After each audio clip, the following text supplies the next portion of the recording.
Oh my God. Block. Who do you block?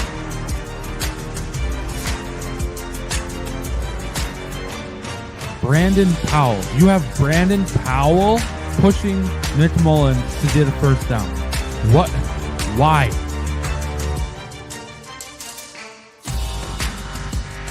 The magic ran out for us.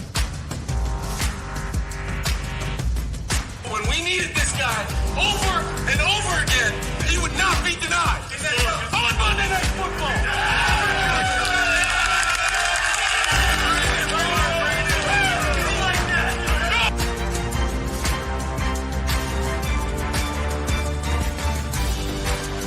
Go Vikings. Yo, what's up? Welcome back to Vikes Vibes. First off, Jaren, what do you think about the new intro? I liked it. Oh, it took me a while to make that, but I bet it did. all right. Well, how's it going, man? We're at the Vikings season review show. Yes, it's going good. How are you? Same old. So, like we said in the past, Vikings did not have the season we hoped for. I do have let me find it here. I have a visual here. No, that's not it. Oh, I should have had that up already. Let's see. He's lacking. To go into the first game though, we'll briefly go through each week.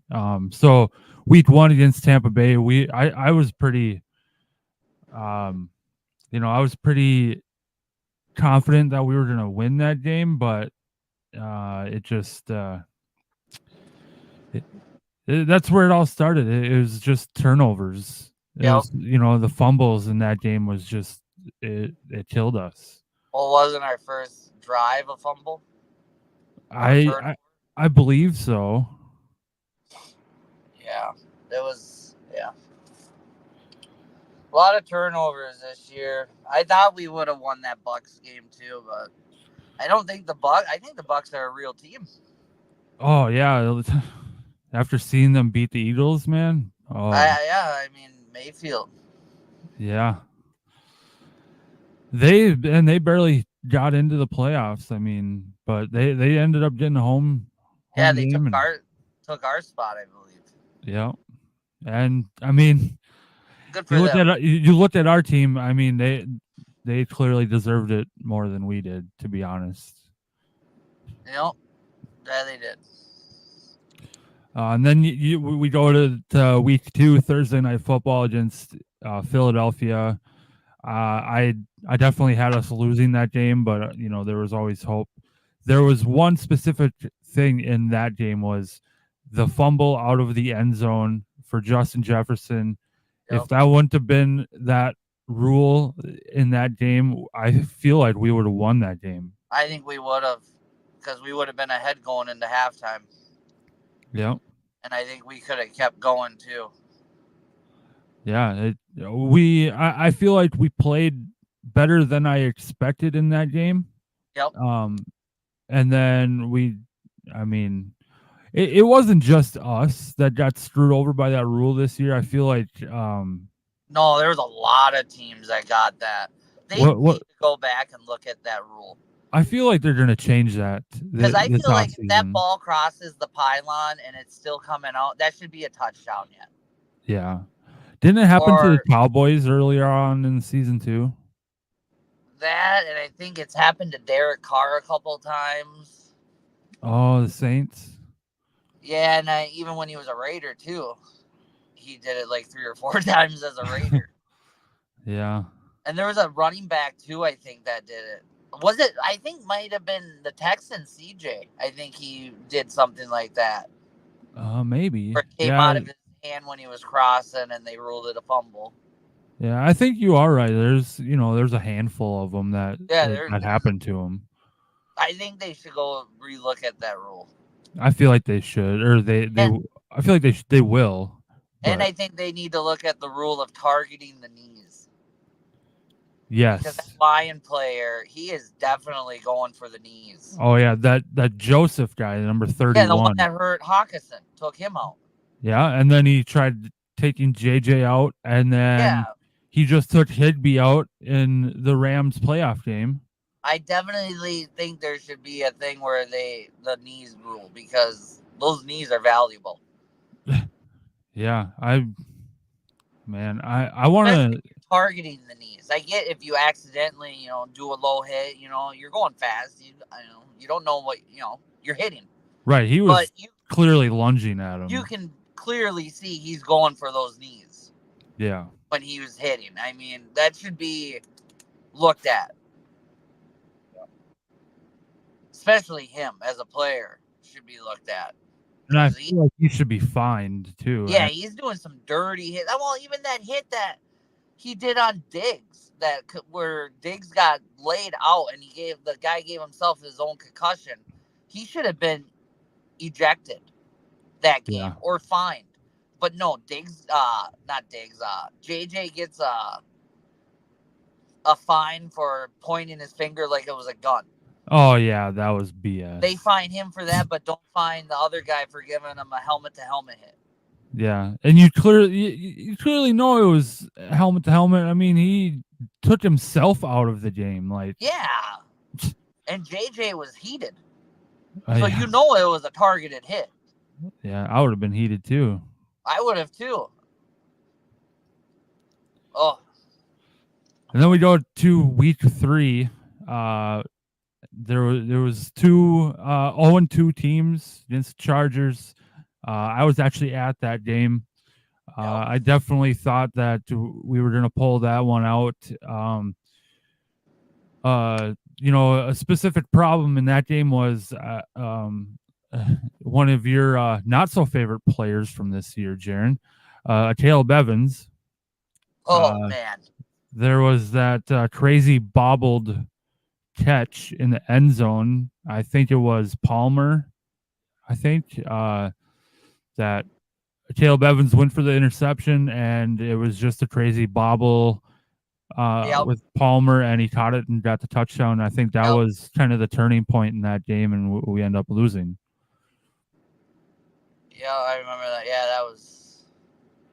Well, and then once again, our opening drive, I believe it was it Oliver, our tight end, fumbled? No, Hawkinson, I believe, fumbled it. Or was it one of our tight ends? I think it was Oliver. Okay, it was. I know it was one of our tight ends fumbled it on our first throw. Yeah, I'm pretty sure. Yeah, I'm pretty sure he caught the ball and then took off running. Yeah, I was like, holy crap, we're gonna get a big gain here. And at the end of the play, when he got tackled, he loses the ball. I was like, are you serious? I believe, yeah. So it was one of. I think it was Oliver. Yeah. So once again, turnovers. Yep. And then week 4, we go to Carolina to visit our old buddy Adam Thielen, and we finally pull out a win. I actually, in my projections for the season, I had us losing to this Carolina team because I thought that Bryce Young would have had it figured out or whatever a little bit more than what he did by this game, but we ended up winning. And the big play in that game that I have written down is the fumble recovery by big boy DJ Wanham, and he recovered it for a touchdown. That was sweet. Yeah, that was a good one. And then we go to week 5, probably one we want to forget about. The champs back in our stadium, and this is the game where Justin Jefferson hurts his hamstring. I do feel like we were in that game though. They didn't blow us out. No, I think we lost. What was it, by a touchdown again? I don't remember. I don't have the scores up. I just have. It was close though. I know it was close. It wasn't a blowout. Yeah, it wasn't a blowout like it I know you like the Chiefs, but once again, they had some help with the officials towards the end of that game because I think we got some bull crap calls on defense. Yeah. I'm not saying that they pay them off, but it sure seems like those Chiefs get some help sometimes. But what team doesn't really? Us.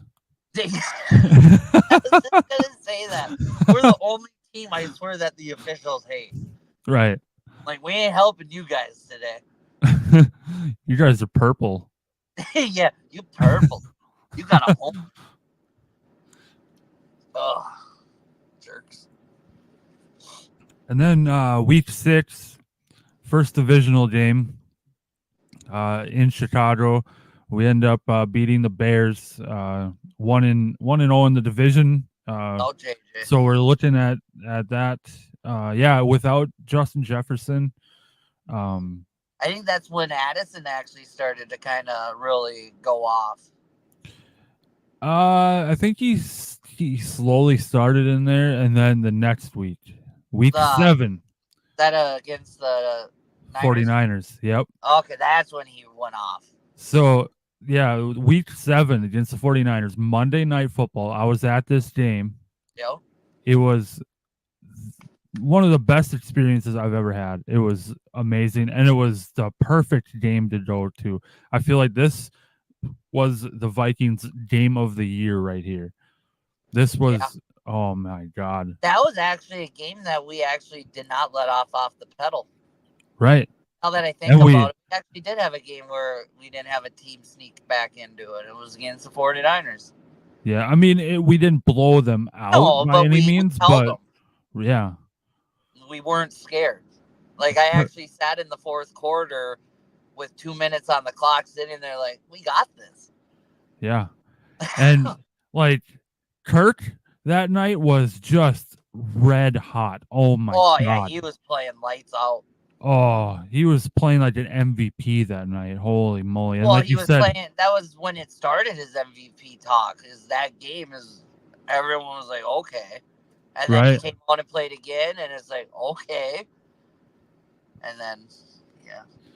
Yeah, and then, like you said, this game was Jordan Addison's, like, coming out party. Like, yeah. He had such a great game. You remember this? The NFL actually took a picture from him from that game, and it was their like profile picture or their like cover photo on Facebook for a while. Do you remember that? Yeah. I was like, man, they've finally given us some props. And then the play that he did too. Who did he steal? Was it Ward that he stole that ball from? Yeah, because I think like earlier a couple of drives before that, I think Ward actually did pick it off, didn't he? That was in the first quarter. Yep. Yeah, and then McCaffrey fumbled. Yeah. So there was 2 turnovers in the first quarter right away. Yeah, because and then he scored. I feel like that second one was probably the same exact play. O'Connell was like, hey, let's try this again. Same exact thing. Ward got in there. He had it. It would have been a pick 6. I thought it was a pick. And then all of a sudden, are you serious? Taking off. I'm like, wait, what? Yeah, I was like, what? Dude, why is he running? Oh, he's got the ball. Go. Yeah, that's all I was too. Like, I was like, no way he stole that. That was a great play. That was, like you said, that was his coming out party. Yeah, it definitely was. And then Cam Bynum, Beezy, it's a movie. Get it. And he had a game-sealing interception there. That was, oh, man. Like I said, by far, this was the game of the year for the Vikings, 49ers, and I was at it. I was so lucky to be there, and it was awesome. And then the next week, week 8, we go to Lambeau Field, play Jordan Love. We win that game, but another one that we want to forget, Kirk Cousins tears his Achilles. Felt like a loss. Yeah, I remember texting you after this game, like, yeah, we won, but I literally feel like we lost. I Like, felt like we got blown out. yep. That's how it felt. Like it did not feel like a win.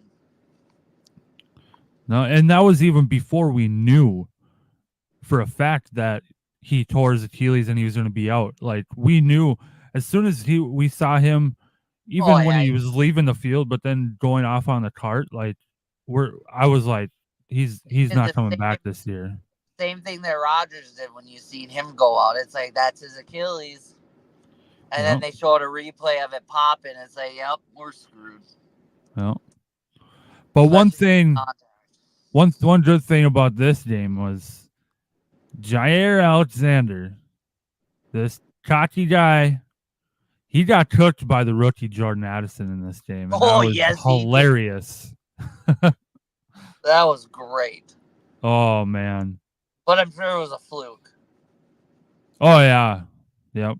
It's just a fluke. I think he said that after the game. I'm sure he did. You know, that's all he's a fluke. Right. I'm surprised we could even understand what he was saying because he just talks so weird. Oh, he mumbles. Yeah. He doesn't open his mouth when he talks. Drives me nuts. Ugh. And then week 9, we're on a winning streak. We go to Atlanta. Bunch of hype. Rookie Jaren Hall starts. He has a couple really good drives, and then he runs towards the end zone, and he gets taken out with a concussion.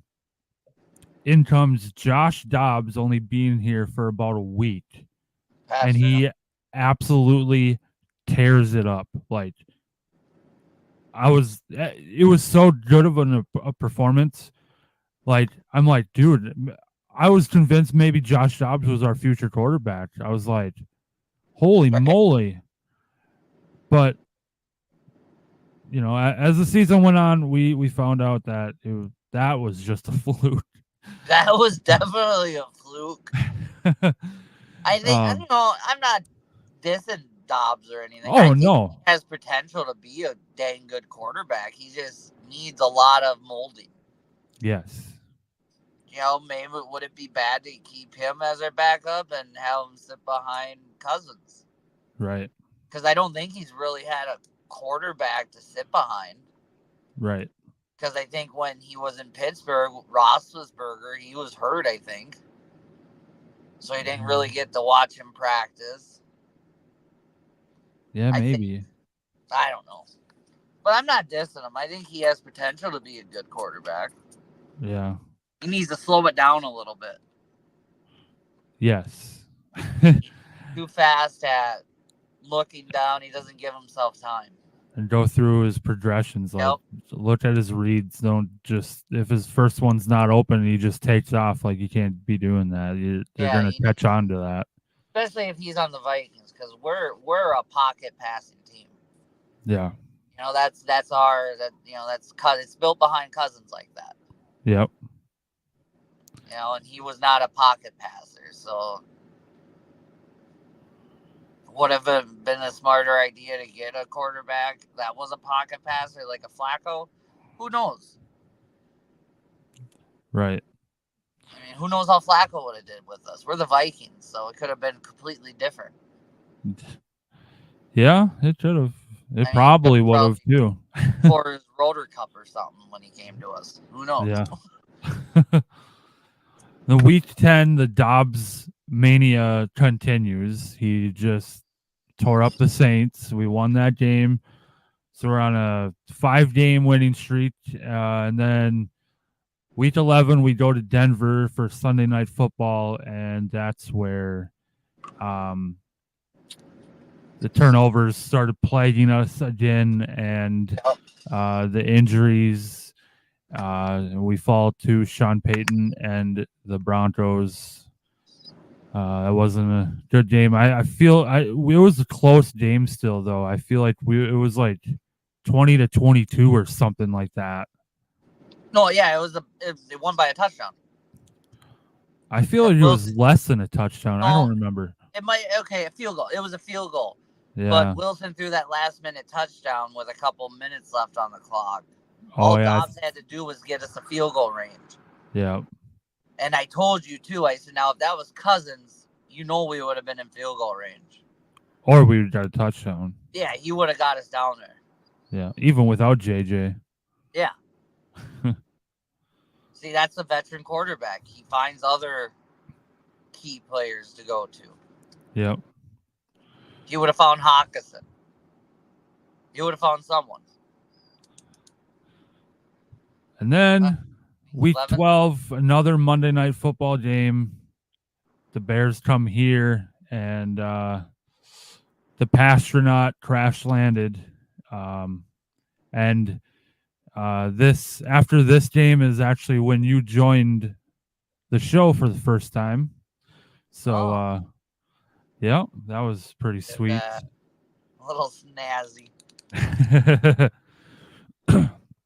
And we ended up losing that game. I feel like more interceptions by Dobbs, just turnover city. And then we have the bye week. And then week 14, we go to Las Vegas to play the Raiders. This was Justin Jefferson's return, which wasn't anywhere near as expected. It wasn't long either, his return. Yeah, I think, didn't he go with a rib injury or something like that? Or chest? Yeah. Chest injury, but I blame that on Dobbs because he threw that ball way too high. Oh, yeah, I remember that, yeah. Can't be having your receivers doing that in the middle of open field like that. Yeah. I mean, he didn't do it intentionally, but you gotta keep that That ball was moving. that was a boring game, dude. Oh, very boring game. Felt like I was watching baseball. Good thing that was. I'm pretty sure that's the game that I had. I had COVID through. Oh yeah. And I was just laying in bed watching that game, and I'm like, God dang, this is boring. But we pulled out the win 3-0, and it just that was, I don't know. There's not much left That's to when say our on that defense game. was actually playing really good. That's when we had those. That's when we didn't let any offense score a point. Yeah. For those 3 games. And then week 15, Cincinnati. We go to Cincinnati. Nick Mullins is the quarterback. Yep. And play calling was horrible in this game. That was the 4th and 1, and we QB sneak it on 3rd and 1 and 4th and 1, and we should have gave it to Ty Chandler. That was just a BS play calling right there. It was bad. That was bad play. And then week 16, the Lions come here. More interceptions, more turnovers by Mullins, and the Lions win the division in our house, which absolutely sucked.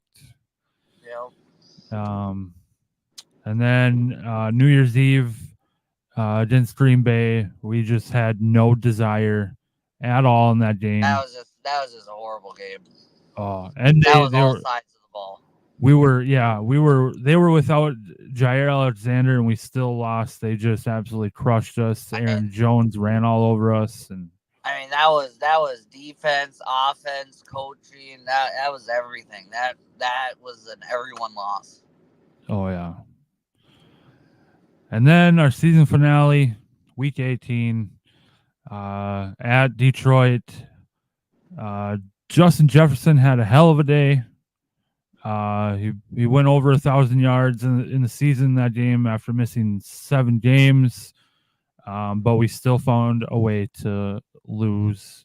So, we finished 7-10, third in the NFC North. Home record of 2-6, which is absolutely horrible. And road 5-4 on the road. So hats off to the Lions for winning the division. Wish it wouldn't have been in our house, but yeah. Yeah. So, just let's see here. Wondering what I should do next here. Just quick thing. Harrison Smith. Do you think he retires, or do you think he comes back for one more year? Well, this is we're due to give him, what was it, 19 million? I don't remember the numbers. If we got rid of him, if we cut him, that would be 11 million, I believe, or 19 million. That would be free. But I don't know if he'll retire. I feel like, if anything, I feel like he'll try to negotiate a smaller contract. Because he's still under contract for, I think, one more year or two more with us. So I feel like they'll try to negotiate. Well, him, because he said he doesn't want to play anywhere. He says he's retiring on one team. Yeah. So that's, I don't know. He hasn't announced it. So, I mean, he kind of hinted about it, but who knows? Right. I Yeah. mean, he is getting up there. I mean, he doesn't have the explosive plays like he used to. But yeah, I hope he comes back. I hope he does. Because when he's out there, his presence are known when he's out there. Yeah, I just feel like he can't end his career on a season like this. No, and I feel like he'll negotiate because he's not in it for the money. And if Brian Flores does come back next year, he's got to come back. If Brian Flores is our DC next year, Smith has to come back. He was so excited about Flores, and yeah, well, that's why he took that pay cut. Right. He was so excited about Flores being here, and it's just. So I feel like he'll try to negotiate. I do think they will try. It's gonna be both parties coming to an agreement. Yeah. What else you got, man? And then one more thing before we get to the Vikings awards. Kevin O'Connell, he took a lot of heat this season by basically everyone. Oh yeah, I'll admit it. I was one of them. Yeah. But I thought of something. Well, I think I heard someone say this. I don't know who it was, but maybe his offense is just that hard for players to get down, and we had a lot of backups in this season. So just something to think about. Maybe, the learning curve of KOC's offense, which I've heard it is pretty complicated. Very, very difficult offense to catch on to. So maybe that was, I don't know, maybe that was the problem. We're one of them. I'm not saying it was the whole problem, but it's something to think about, I guess. So no, it is, especially when you got mostly backups in. And that's hard for backups that hardly play. Yeah. To come in on a hard offense like that. That's because they didn't think Dobbs would have did good his first day as a Viking because the offense is so complex, they said.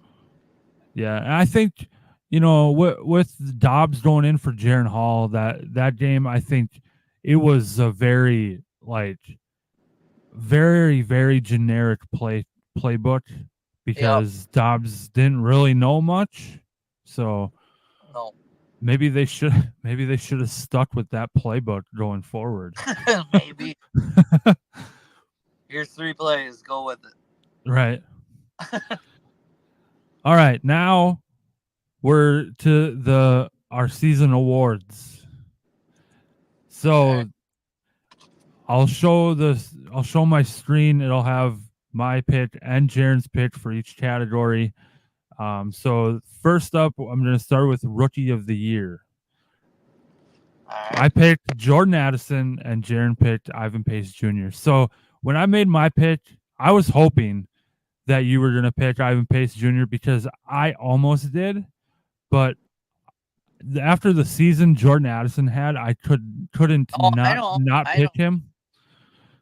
So I only went with Pace Jr. because one, he was an undrafted free agent. You come in and you're starting as the starter, as a linebacker, and you have a good year for a linebacker. So that's why I went with it. I mean, he went undrafted. He wasn't supposed to be a no one. Right. So that's why I went with him.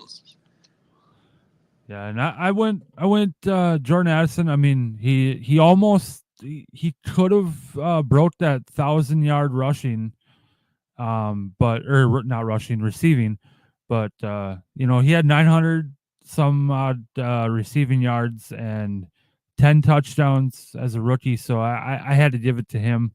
So there's the rookie of the year. We'll draw next man up. There we go. I went Dalton Reisner. Jaren went Jordan Addison. So I picked Dalton Reisner. I don't really know if it was kind of a next man up, but he came in week 4 or something like that. Can you hear me? Yeah. All right. And he didn't give up a sack the entire season. No. And I just think that was, he came in and I don't know how we don't re-sign him next year. We'll have to.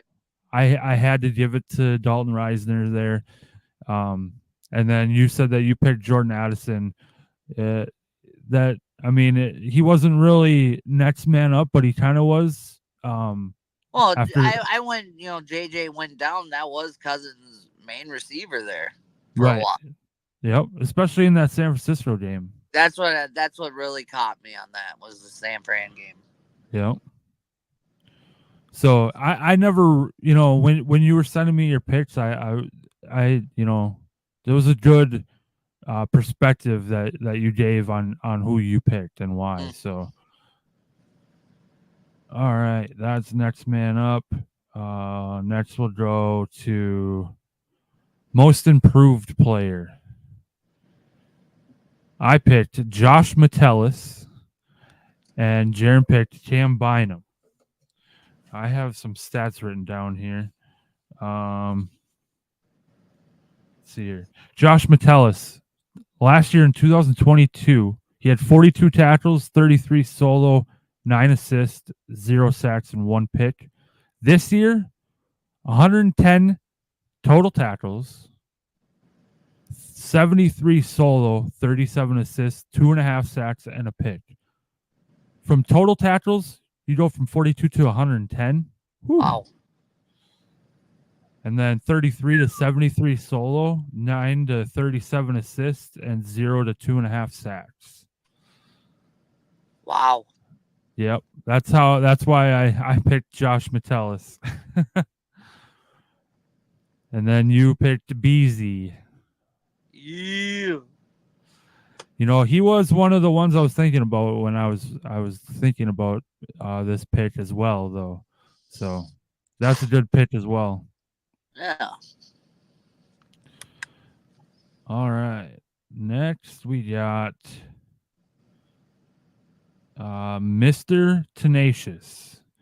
Now, for those of you who don't know what Mr. Tenacious is, it's kind of a category I made up last year. It's kind of one that for a player that just kind of battles through stuff and just keeps getting back up, and is so effective. And I knew for a fact that me and Jaren were going to have the same exact pick on this one, and we did. It's TJ Hawkinson for both of us.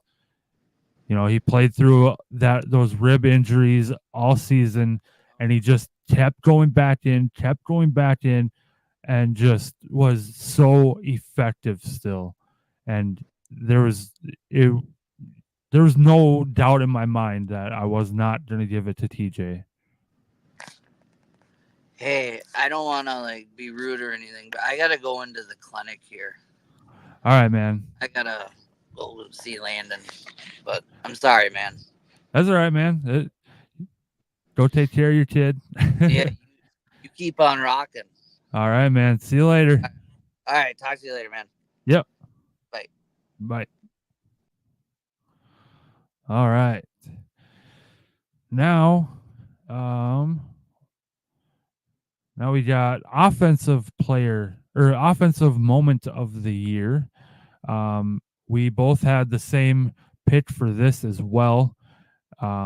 It's Jordan Addison's touchdown catch in San Francisco.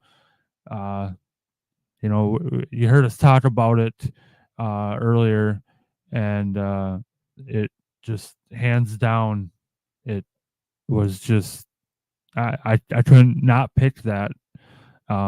So there's that. Next, we got defensive moment of the year. We both had the same for that as well. In the same game, San Francisco, Cam Bynum's interception to seal the win against San Francisco. Not only because I was, I was there. I witnessed it in person, and just how the crowd was just electric. It was amazing. And just how that game unfolded, there was no better ending to how it ended. It just, I had to pick it. So the next one and the final one is the MVP of the Vikings, and we both had the same pick. This was a hard pick, for the simple fact that injuries. Kirk Cousins. I feel like Kirk probably we could have been talking about Kirk for this award, or Justin Jefferson, but they both got hurt. So it was kind of hard to pick this category, but we both went defense and both went the same player, Danielle Hunter, for MVP of the Vikings this year. He just had a hell of a year, especially sack wise. One of the top players with sacks, as many sacks this year. He had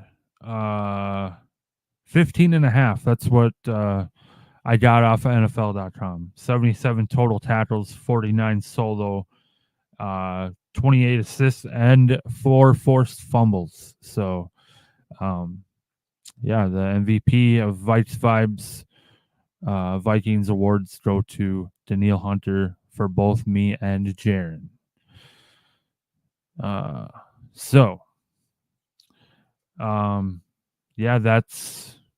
That's the awards, and that is another Vikings season under the books. And like I said before, it was not the year we expected.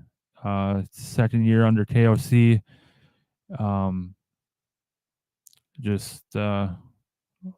Like always, hope for next year. And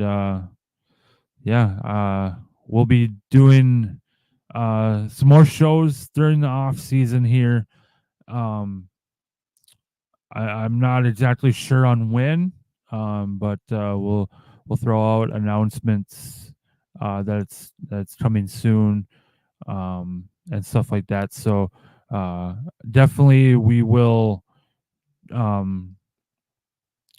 be doing probably before the draft, after the draft, obviously, and then probably leading up to the draft, talking about certain draft prospects, ideas, mock drafts, stuff like that. And then of course free agency is always it's always buzzing. So we'll definitely find more stuff to talk about the Vikings. Just it might not be every week like it is in season. So I just want to thank everyone for following along with me and with Jaren. And he ultimately, he had to leave the show. He had to tend to his son. So we apologize for that, but we'll be back. And thank you, everyone who watched and listened throughout the season with me and with Jaren. And we hope that you'll stick with us. And we'll see you next time.